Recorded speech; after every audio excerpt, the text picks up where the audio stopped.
Buenas tardes a todos. A nombre de Lockton Servicios Integrales, sean bienvenidos a este webinar. Mi nombre es Ayade Campos, socia de Mercadotecnia de la firma. Y bueno, el tema del día de hoy, como podrán ver en sus pantallas, es cómo puedo blindar el patrimonio e intereses de mi empresa con el otorgamiento o revocación de poderes notariales en tiempos de COVID-19.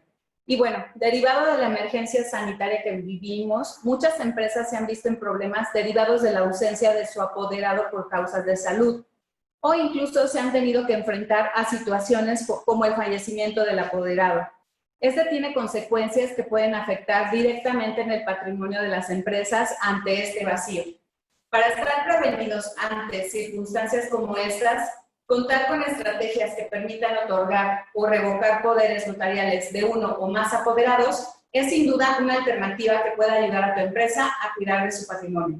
En este webinar, nuestros especialistas hablarán sobre los riesgos de una mala gestión en la cesión de poderes notariales y, sobre todo, cómo puedes evitar estos riesgos, así como qué estrategias pueden ser convenientes para las empresas en este contexto. Y, en resumen, ¿qué poder notarial conviene más a mi empresa? ¿Qué hacer ante la ausencia de mi apoderado? ¿Cómo prevenir riesgos o vacíos legales? Son algunas de las preguntas que nuestros especialistas responderán. Y bueno, a continuación se los presento la licenciada Claudia Cruz y el licenciado Emer Valvanera. Bienvenidos. Gracias, Ayala. Claudia González es licenciada en Derecho por la Universidad Nacional Autónoma de México, cuenta con una maestría en Derecho Civil en Juicios Orales y actualmente es socia de Jurídico Civil, Mercantil y Corporativo en Lockton Servicios Integrales. También nos acompaña Emer Valvanera, él es licenciado por la Universidad Nacional Autónoma de México y actualmente es especialista en Jurídico Corporativo dentro de la firma. Y bueno, comenzamos el tema. Emer, ¿qué nos puedes platicar acerca de este webinar? Hola, Yade, muchas gracias y bienvenidos a todos los que nos acompañan en este webinar. Antes de empezar con el tema de lleno, me gustaría hacer del conocimiento de las personas que nos están viendo, platicarles un poquito más acerca de lo que es un poder notarial y cuáles son los elementos que lo conforman. Si bien son comunes dentro de las empresas, es importante hacer esta definición. Vamos a definir al poder notarial como aquel instrumento público que normalmente se otorga ante la fe de un notario, y es aquel por virtud del cual una persona física o moral otorga a un tercero facultades para que actúe en su nombre y representación y pueda realizar determinados actos jurídicos. Dentro de la anterior definición es importante identificar a dos personas que son las que actúan principalmente dentro de este acto, que es el poder dante, que también lo vamos a identificar como mandante, y el apoderado o mandatario. En este caso tenemos que el poder dante va a ser quien otorga el poder y el apoderado quien recibe ese poder o esas facultades. Ahora, ¿cuál es la importancia o cuál es la utilidad de los poderes notariales? La utilidad principal de este tipo de documentos es que permiten a terceros realizar determinados actos jurídicos en los que el poder dante no puede estar de manera física o de manera presencial. Ahora, ¿cuál es el fundamento legal de un poder notarial? Es esencialmente visto por la mayoría de los códigos civiles de la República Mexicana como un contrato de mandato, en virtud del cual una persona, como les mencionaba anteriormente, que se denomina mandante, otorga a otra persona que se denomina apoderado, facultades para que actúe en su nombre y representación. Entonces, lo vamos a identificar como un contrato y como tal también tiene requisitos que deben ser cumplidos para que se pueda llevar a cabo. Uno de ellos es que que tenga un objeto lícito, que el mandato por el cual se está otorgando tenga un objeto lícito dentro de la ley. Y el otro requisito indispensable que debe contener es que tanto el poder dante como el apoderado cumplan con los requisitos previstos de la ley. Esto es que sean mayores de edad, que no tengan ninguna limitación en cuanto a sus derechos y que se encuentren en pleno uso y goce de sus facultades y derechos. Perfecto. Okay.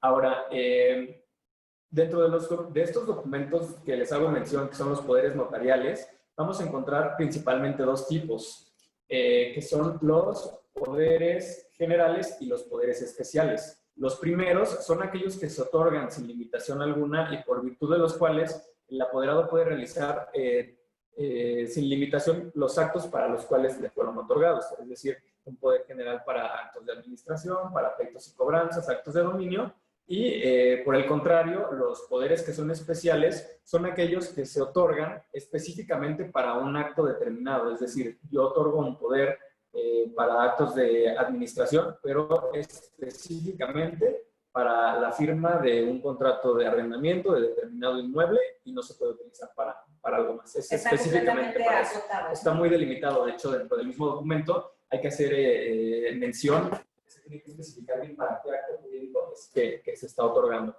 Perfecto. Ahora, vamos a encontrar tres tipos principales de poderes.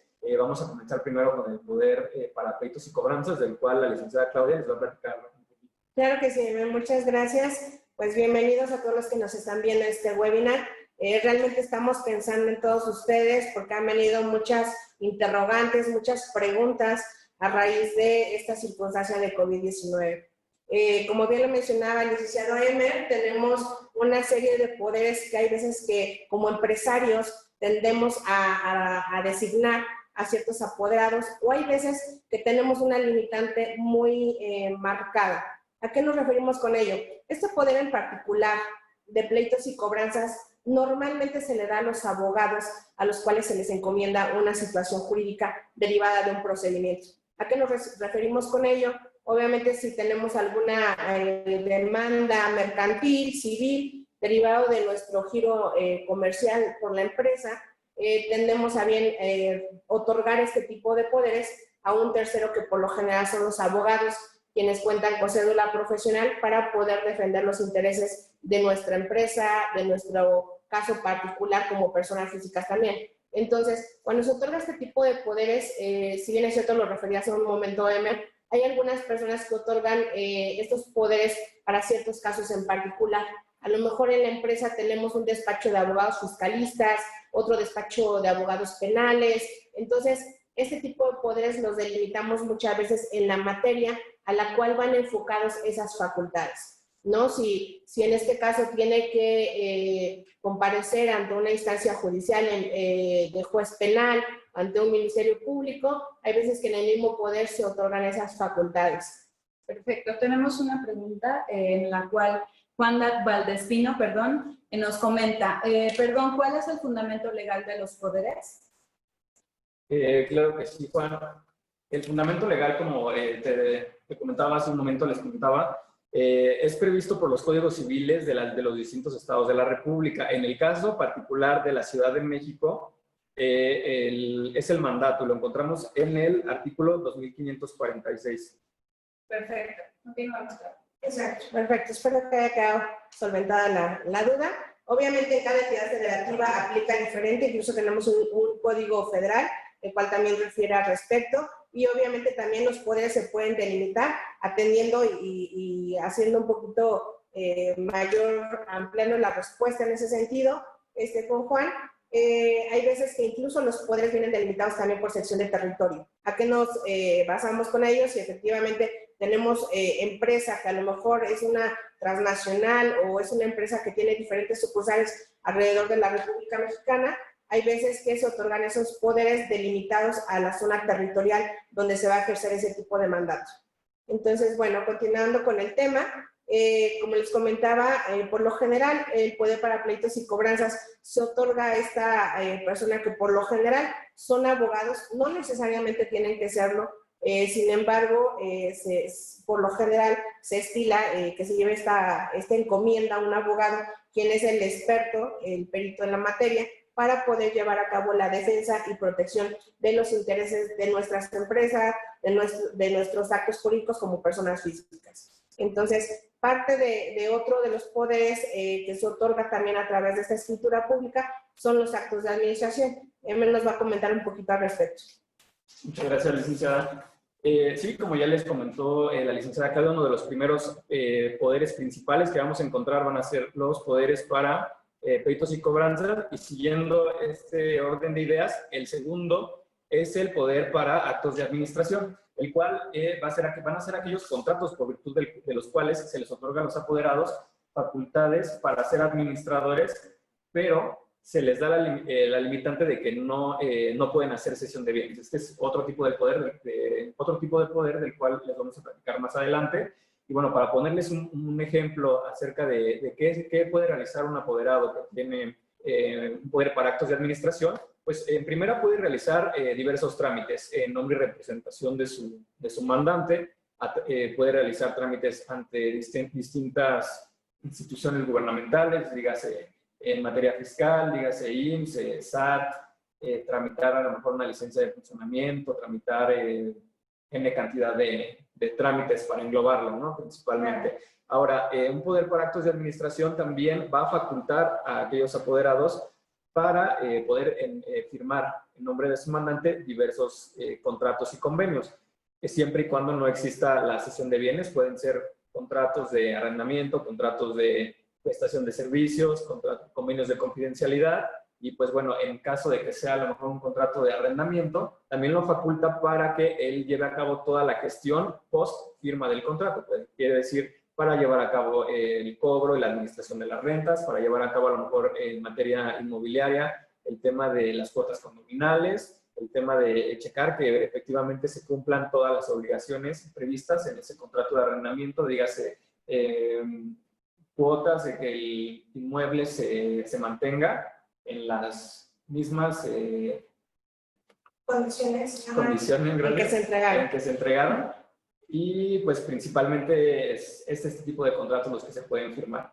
Ahora, por la limitante que les platicaba hace un momento, que es hacer la cesión de bienes, aquí ya estamos hablando de otro tipo de poder, que es un poder para actos de dominio, del cual la licenciada Claudia, si me ayudan. Claro que sí, precisamente y atendiendo la cronología de los poderes, este tipo de circunstancias o de poder como tal, de actos de dominio, se faculta a esta persona, al apoderado, para llevar a cabo la celebración de actos en el sentido, se le designan las facultades que tuviera incluso el propietario. ¿A qué nos referimos con este tipo de actos? Obviamente, si queremos en un momento determinado vender algún inmueble, algún bien en el cual el titular es la empresa, pero no se encuentra el apoderado, el accionista o cierto socio, podemos designar este poder a un tercero para que lleve a cabo exclusivamente la venta de esos bienes. En estos casos, cuando se trata de actos de dominio, sí es importante que se delimite en la misma escritura las facultades que se le está dando al apoderado. Incluso hay algunas empresas o algunos particulares que obviamente también por temas de seguridad, más que de desconfianza, tienden a designar incluso dos apoderados que deben de firmar de manera mancomunada o de manera solidaria la escritura de propiedad para ese traslado de dominio. Con ello, ¿qué estamos haciendo? Estamos previniendo que efectivamente esa compraventa se haga a juicio o arbitrio de una sola persona. Entonces, eso es algo muy importante que normalmente las personas no saben y han sido cuestiones de problemáticas incluso a futuro, ¿no? Otro de los actos que pueden llevar a cabo también con este tipo de actos de dominio son precisamente la celebración de contratos de donación o cualquier otra actividad que conlleve a ese traslado de dominio. E incluso dentro del mismo se puede llevar a cabo todo lo que es las cancelaciones de hipoteca. Obviamente ya se está liberando el inmueble de un gravamen, entonces estos actos de dominio también tienden a llevar a cabo esas facultades para la firma de la escritura en donde efectivamente se esté dando esta circunstancia. Ahora bien, el otorgamiento y revocación de poderes mediante la escritura tiene obviamente que llegar a revocarse. Muchas veces lo hemos dicho a lo largo de diversos webinars, todo acto jurídico que nace debe de concluir de forma correcta. En este caso, si el poder se otorga a través de un instrumento público ante notario, de igual manera debe de concretarse de la misma manera. ¿A qué nos referimos con ello? Así como el notario da esas facultades, también el mismo notario tiene que llevar a cabo la cancelación de esos poderes. Hay muchas personas que obviamente por su actividad empresarial, por su misma actividad económica que tienen, otorgan una serie de poderes y a lo mejor facultan a alguno de los socios de la empresa o alguna persona de su entera confianza que después resulta que los defrauda, que lleva a cabo este robo dentro de la misma empresa y tienden a liquidarlos o a retirarlos de la misma sociedad. Sin embargo, no prevén esta circunstancia de poder llevar a cabo la revocación de los poderes de manera correcta. ¿Esto qué significa? El día de mañana las empresas tienen a tener esa libertad o esa pauta para que esta persona que surte esos efectos como apoderado, que ejerce esos poderes como tal, lleve a cabo a comprometer a la empresa realizando diversos actos que incluso pueden llegar a dañarla económicamente a un nivel irreversible. Incluso entre los mismos poderes hay algunas ocasiones que otorgan poderes para apertura de cuentas bancarias o incluso para celebrar o dejar bienes de la compañía en garantía. Creo que tenemos una pregunta. Sí, tenemos una pregunta. Muchas gracias por participar, Manuel Mesa. Dice, hola, saludos a los expositores. Muchos saludos, Manuel. Mi duda es, ¿cómo podemos delimitar las atribuciones del apoderado? Esto para que no exceda sus facultades. En mi caso, mi apoderado es para una firma de documentos en la ausencia de los socios, pero a veces se extralimita en sus facultades. Muchas gracias. Claro que sí, Manuel. Muchas gracias por participar. Déjame responderte. Efectivamente, antes de otorgar un poder, es importante que te reúnas con un experto. ¿Por qué esta situación? Porque efectivamente nosotros en Lofton recomendamos que se pueda llevar a cabo un previo estudio de los documentos o de los actos que se van a celebrar. En este caso, nosotros te podríamos indicar si es un contrato para prestación de servicios con algún proveedor o algún tema de compraventa, arancel, etcétera. Podemos llevar a cabo ciertos actos que no involucren la totalidad de los actos jurídicos que en un momento determinado el apoderado pudiera llegar a extralimitarse en esas funciones que le confieren. Es por eso que comentábamos en un inicio que este tipo de poderes pueden ser especiales o generales. Cuando se delimitan y son muy particulares en su actuar, son los especiales. Entonces, aquí nosotros haríamos la recomendación para que efectivamente esa circunstancia no se llegara a extralimitar estas facultades que se le da a este apoderado, y en su caso, y salvo una mejor coordinación, incluso también con el tema de la notaría, podríamos designar a este apoderado de manera solidaria o mancomunada con un tercero, para que no nada más tenga las facultades de poder decidir y actuar sin que sea vigilado por la sociedad o por los intereses del particular que está otorgando el poder. No, incluso también se puede delimitar dentro del poder que los actos que realice, en este caso tu apoderado, sean hasta determinado monto. Hasta determinado monto que, o sea, sí puedes firmar contratos a lo mejor de prestación de servicios o contratos en N, pero a determinado monto. Eso es saber. Exacto. Y también nada más eso, Manuel, dentro de los mismos poderes se pueden delimitar por cuanto hace la temporalidad. ¿A qué nos referimos con ello? Hay veces que tú ya sabes que vas a tener una operación y a lo mejor esa operación sí o sí se tiene que dar dentro de los 3 meses siguientes. Entonces, en el mismo poder puedes mencionar que el poder se faculta a tal y a tal persona de manera solidaria o mancomunada para que firmen en tu nombre y representación. Sin embargo, también está delimitado por una temporalidad a 6 meses, a 1 año, etcétera. Obviamente, sí se recomienda siempre tener este apoyo de un especialista para que pueda apoyarte antes de la emisión de estos poderes. Incluso analizar caso por caso, porque sabemos que justo los poderes son en función de alguna actividad, alguna responsabilidad, y es muy importante lo que dices, porque así como lo podemos darle un alcance de 1 mes, lo podemos darle un alcance de 5 años, dependiendo del trámite o la responsabilidad que vaya a tener esta persona, ¿no? Es correcto. Espero que haya quedado solventada la duda, Manuel. Muchas gracias por participar. Continuando con el tema, es importante comentarles de qué manera se lleva a cabo esta revocación de poderes. Ya lo comentaba anteriormente, tenemos que tanto el otorgamiento como la revocación deben hacerse ante el notario público.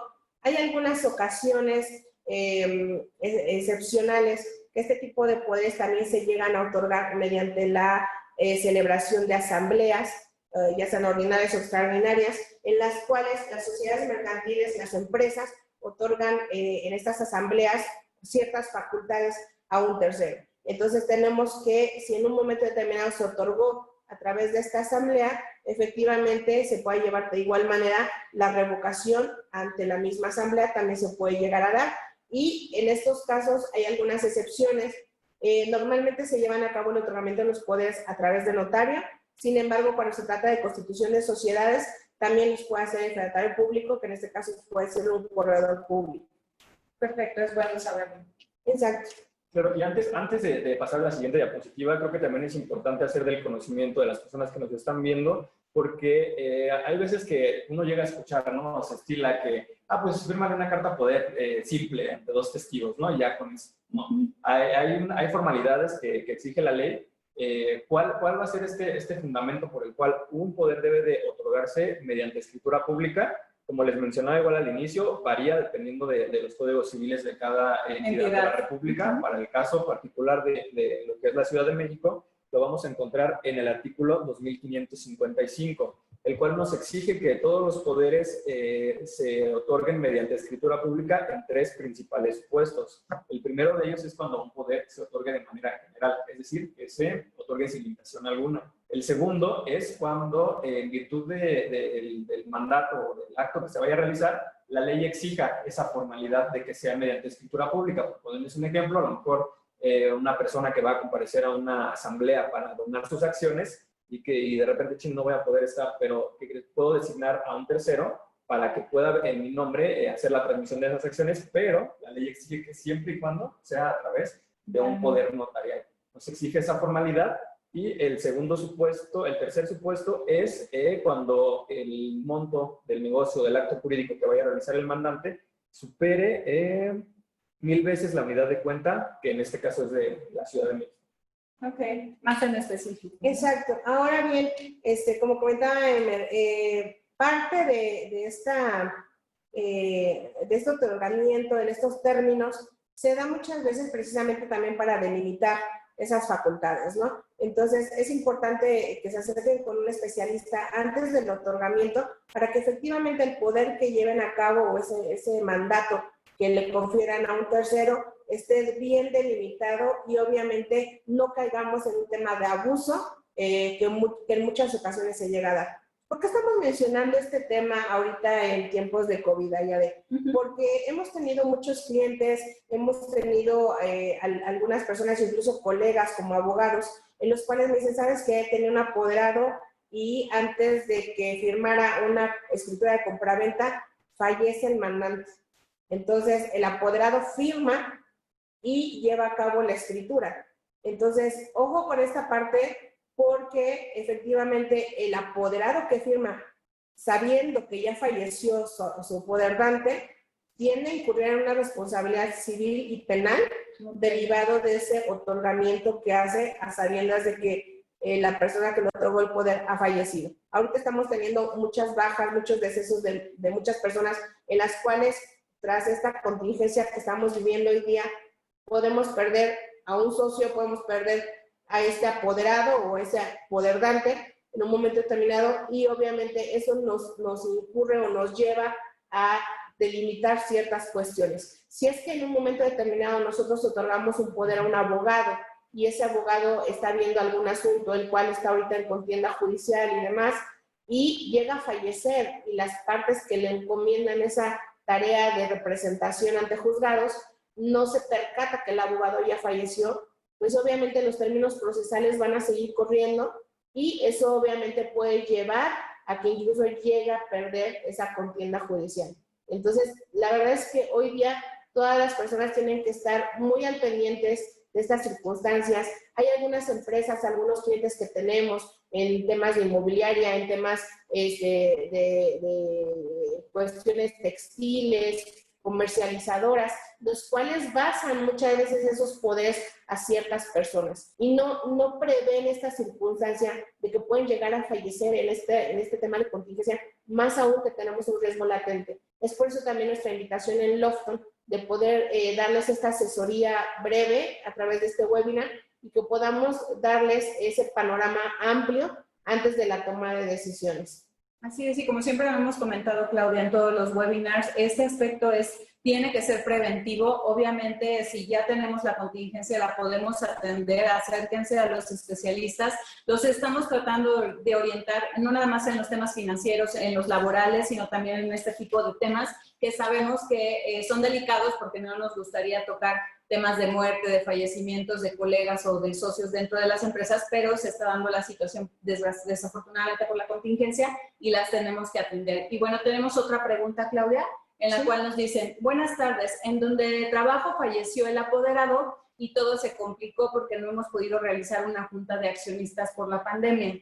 Mediante juntas virtuales en video, ¿es posible otorgar poderes a otra persona o no es recomendable? Digo, muy en el mundo ahorita de todas estas herramientas tecnológicas que tenemos, ¿no? Sí, claro que sí. Déjame comentar, muchas gracias por la pregunta, es un tema interesante porque efectivamente ahorita estamos muy limitados en el tema de la reunión o la convocación de asambleas, ¿no? Si bien es cierto, la ley exige que se lleven a cabo en el domicilio que previamente se haya señalado, que se haya establecido por parte de los socios a través de la determinación en los estatutos. También no menos cierto es que ahorita se ha complicado mucho tener esa situación de reunión. Sin embargo, las formalidades para el tema de las asambleas, de la convocatoria y demás, se tiene que seguir dando. En este caso, sí hemos llevado nosotros de manera particular en la oficina algunas asambleas y obviamente lo que hacemos es apoyarnos a través de los fedatarios públicos para poder llevar a cabo recabar las firmas de los socios accionistas para el otorgamiento de poderes. Sí se puede llevar. Este tema de la conferencia es algo adicional que incluso sí se está implementando hoy día.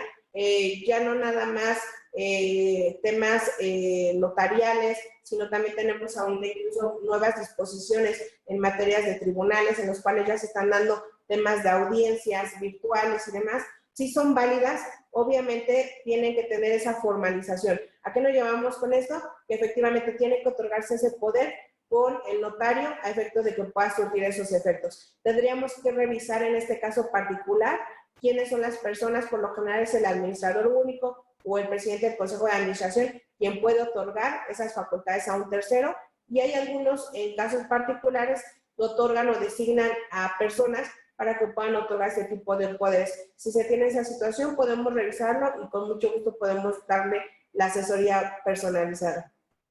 Perfecto, y continuando con el tema, entonces retomamos un poco la parte del otorgamiento, revocación. Es correcto. Continuamos con lo que veníamos platicando. El tema de rendición de cuentas, que es un tema importante. Muchas veces nos comentan muchos clientes, oye, ¿sabes qué? Efectivamente le di un poder amplísimo para ciertas facultades a mi contralor de la empresa porque era mi persona de confianza y demás. Pero pues resulta que esta persona ya la sorprendí llevando a cabo actos con terceros y me está defraudando, está llevando este tema de dilapidación incluso de bienes de la empresa, ¿no? ¿Qué es lo que sucede en estos casos, Ayade? Este es un tema importante. Toda aquella persona que es facultada para ejercer actos a favor de un tercero, sea una persona física o una persona moral, tiene también la obligación, una vez terminando su encargo, de hacer una rendición de cuentas. Muchas personas no lo saben, entonces piensan que el apoderado actúa y no tiene una limitante, un filtro, o como nos lo comentaba hace un momento el participante, creo que era Manuel, que nos decía, bueno, ¿qué pasa si el apoderado se extralimita con las facultades que le hemos dado, no? Sí ha llegado a suceder, no en una ocasión, ya hemos visto muchísimos casos en los cuales no solo se defrauda a esa persona física que otorga el poder, sino también las empresas son muy susceptibles a caer en esta circunstancia, porque a lo mejor tienen un departamento jurídico que es muy endeble o que lo tienen de manera aislada y ese departamento nunca se entera hasta que ven que efectivamente viene una demanda, viene un requerimiento de pago por un banco o se dan unas circunstancias diferentes cuando dicen, oh por Dios, nunca faculté o yo nunca autoricé, los socios dicen, esto nunca lo autorizamos, pero a ver, espérame, otorgaste un poder notarial a un tercero que era tu contralor, que te defraudó y se te olvidó hacer la revocación de los poderes. Entonces, cuidado con eso, ¿no? Porque queda inconcluso ese tema, ese círculo como tal no se cierra. Entonces, ante esa circunstancia, es necesario llevar a cabo esa solicitud de rendición de cuentas. Se puede hacer de manera extraoficial, extrajudicial o bien se puede llevar también a través de un requerimiento ya judicial como tal, a través de un procedimiento mercantil para tratándose de personas morales. Entonces, esta parte de la rendición de cuentas básicamente es, efectivamente, llega el hecho de que el apoderado tenga a bien mencionar qué actos fueron los que celebraron con ese poder. Okay. Entonces, esto obviamente nos sirve para que si en un momento determinado ese apoderado llevó a cabo ciertas actividades que no fueron autorizadas previamente, responda por esos actos que cometió en contra o en perjuicio de su mandante. ¿De qué manera podemos extinguir el poder notarial?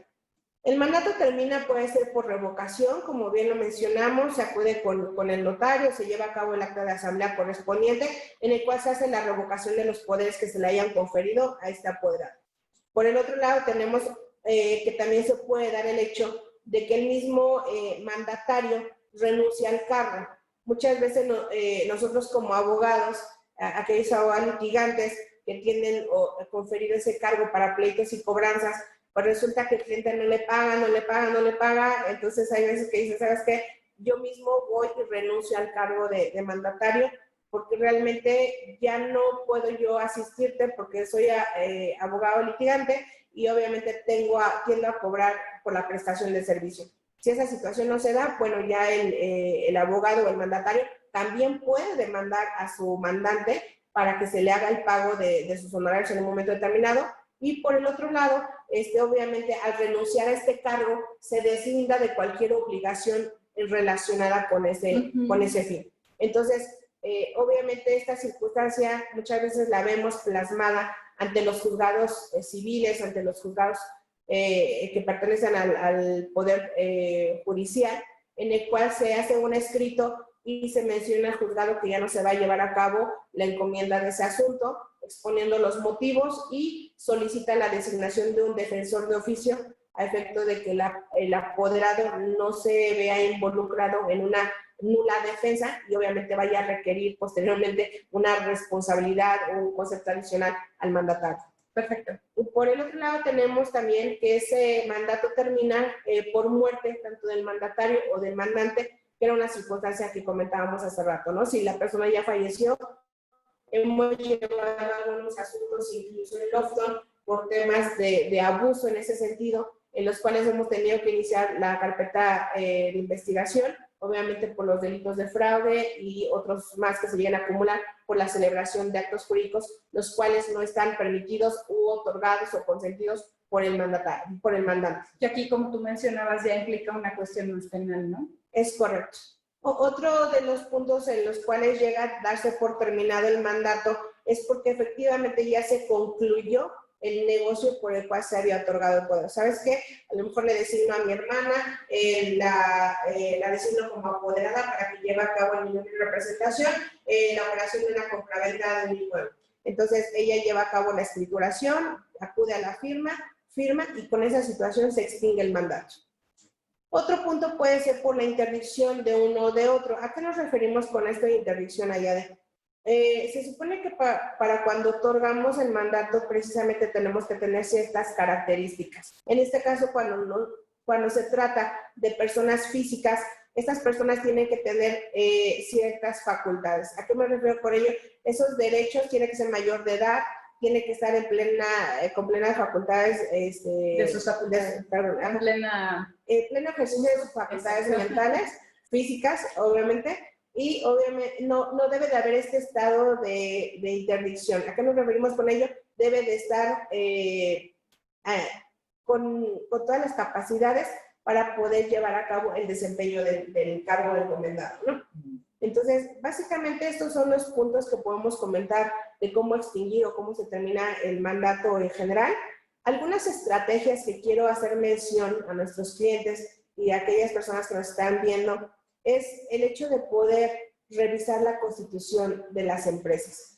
Muchas veces nosotros como abogados, más que reactivos, queremos ser preventivos. Precisamente no queremos llegar al momento en que tengamos que iniciar un tema de una denuncia penal, un tema de una demanda mercantil para rendición de cuentas o una serie de circunstancias que desgastan obviamente a la persona y que muchas veces no llegan incluso a corregir las operaciones que ya se dieron. Que incluso ponen vulnerables las acciones de las empresas también, ¿no? Es correcto. Ya creo que tenemos una pregunta. Así es, muchas gracias por participar. ¿Puedo realizar la extinción de poder si hay sospechas o incluso evidencias de malas prácticas por parte del mandatario?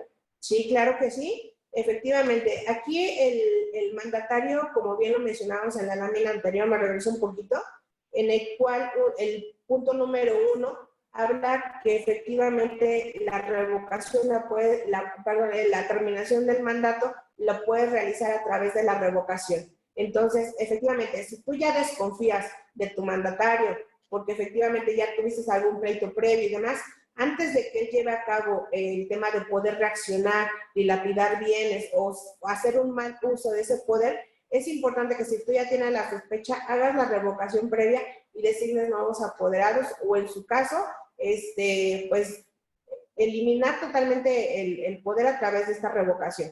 Y obviamente con posterioridad también hacerle exigible el tema de la rendición de cuentas para que obviamente tú verifiques qué actos jurídicos celebró con ese poder que se le otorgó.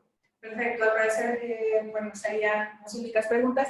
Estamos casi por terminar el webinar. Si gustan seguirnos preguntando, todo este tema es muy interesante. Sí es complicado porque sabemos que cada empresa tiene su punto en particular, pero bueno, lo atenderemos con todo gusto. Y bueno, adelante, Claudia. Claro que es de las estrategias. Es correcto. En Lofton procuramos dar estrategias preventivas a nuestros clientes. No queremos esperarnos a que efectivamente se lleve a cabo ese riesgo inminente o que ya se tenga la problemática encima y que tengamos que desgastarnos física, anímicamente, económicamente ante una situación. Creo que ya los tiempos que tenemos hoy día tras la pandemia nos han desgastado a muchas personas en todos los sentidos y sumarle a ello una mala orientación, una mala praxis derivada de este tipo de poderes, pues obviamente no nada más lleva a cabo esa delimitante o complicación a las empresas, sino incluso a las personas de manera física, ¿no? Así es. Entonces, parte de las recomendaciones que estamos haciendo nosotros en Lofton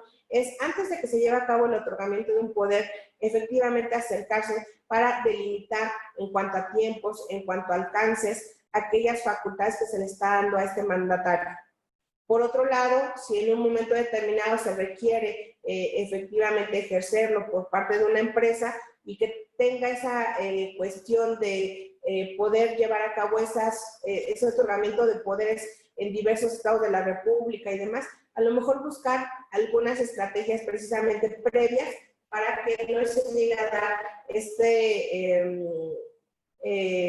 mal uso o mala práctica por parte de los apoderados. Entonces, ese es por un lado. Por el otro lado, si ya tenemos el problema encima, sí es importante acercarse lo antes posible a un abogado para que se le puedan determinar los alcances de los actos que haya celebrado este mandatario, ¿no? Si en un momento determinado pueden incluso vulnerar el patrimonio total de una empresa, porque hay algunos poderes o algunas facultades que se dan para el otorgamiento o suscripción de títulos de crédito o para la suscripción de garantías. Entonces, si eso llega a pasar, hay veces que el apoderado puede ir incluso tramitar créditos y obviamente él ocupar esos recursos económicos para su propio beneficio y deja embarrada, en este caso, a la empresa con un adeudo, con una cuestión importante.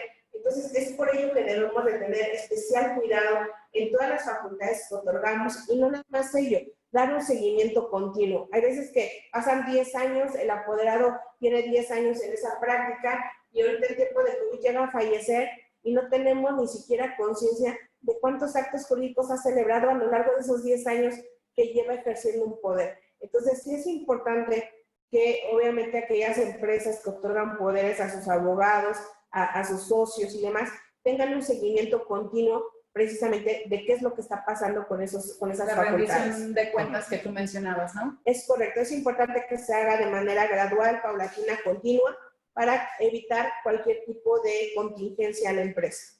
Exacto, y como bien les comentaba la licenciada Claudia, adicional a los poderes que les mencionábamos en un principio, que son principalmente 3, Dentro de los poderes notariales también encontramos otro tipo de poderes que, si bien no están contemplados por los códigos civiles, sí es común encontrarlos. Uno de ellos, como bien mencionaba la licenciada Claudia, es el poder para firmar títulos de crédito en nombre de su poder dante, y otro de ellos es el poder para abrir y administrar cuentas bancarias. Entonces, este tipo de poderes, pues la verdad sí son muy delicados. Es importante que todas las personas que nos estén viendo tengan una gestión, porque ese es un punto, creo, en el que fallan muchas empresas que se pierde de vista, exactamente. Tiene que haber una gestión muy minuciosa de cuáles son los poderes que se están otorgando, cuáles son los actos para los cuales se están otorgando, cuáles ya se cumplieron, y en el momento en el que se cumplieron, empezar a revocarlos. No se pueden quedar como al límite, porque como yo les mencionaba en un inicio, el apoderado acredita sus facultades mediante el documento. Claro. Entonces, imagínate lo delicado de tener un poder para abrir y administrar cuentas bancarias. O sea, con el simple hecho de que el apoderado llegue y presente el documento, se acredita. Claro. Entonces, es importante tener una gestión y un control de todos los poderes que en este caso se otorgan y el poder de quienes están. Claro, y bueno, como siempre, el poder asesorarse con los especialistas. Justamente al final del webinar, que justo ya estamos por terminar, vamos a darles 2 tips en los cuales es muy importante que valoren esta información. Son puntos críticos, e incluso vieron que el poder no nada más se otorga y se extingue solito por obra de las circunstancias, ¿no? Realmente inicia y tiene un fin. Ustedes lo pueden delimitar y pueden diseñar estrategias para cada uno de este tipo de poderes. Y bueno, no sé si desean agregar algo más para empezar con las conclusiones. No. Ok, de acuerdo. Entonces, vamos a la siguiente diapositiva. Nosotros, como tal, siempre les pedimos que agenden una asesoría con nosotros, y si no es con nosotros, pues con las personas que prácticamente ustedes tengan confianza para este tipo de eventos. En Lockstone, por lo pronto, podemos ayudarlos con la revisión de cada uno de los documentos de la constitución de su empresa. Esto es bien importante.